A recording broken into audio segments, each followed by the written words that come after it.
ملکاجگیری ضلع سے تعلق رکھنے والے محمد عبدالعرفات جو کہ امریکی یونیورسٹی سے ماسٹرز کر رہے ہیں 7 مارچ سے اپنے خاندان سے رابطے میں نہیں ہیں۔ طالب علم کے والد نے وزیر خارجہ ڈاکٹر ایس جے شنکر سے ان کے بیٹے کا پتہ لگانے میں مدد کی درخواست کی ہے۔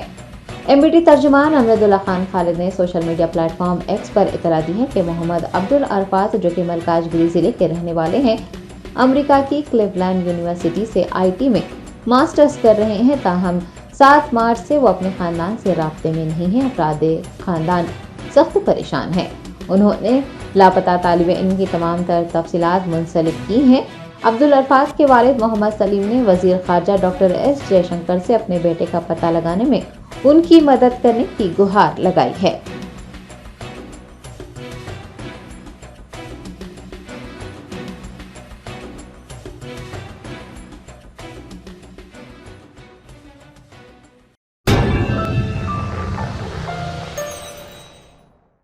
Germanton super speciality hospital, doctor Mir Jawad Zar Khan, senior experienced orthopaedic surgeon, bone fracture, joint replacement, hip replacement اور اسپائن سرجری کامیابی سے انجام دے رہے ہیں۔ اس کے علاوہ neuro surgery, cardiology, gynaecology, dental, general medicine, dialysis اور فزیو تھراپی جیسے شعبات میں انتہائی کامیابی کے ساتھ واجبی فیس میں علاج کیا جا رہا ہے۔ شیئرنگ اور پرائیویٹ رومز، اسپتال میں 24 گھنٹے MRI، CT scan, 2D digital X ray, ultra sound, operation theatre, ICU اور لیب کی سہولت دستیاب ہے۔ آپ کی امیدوں کے عین مطابق Germanton super speciality hospital, pillar number 150، عطا پور، حیدرآباد۔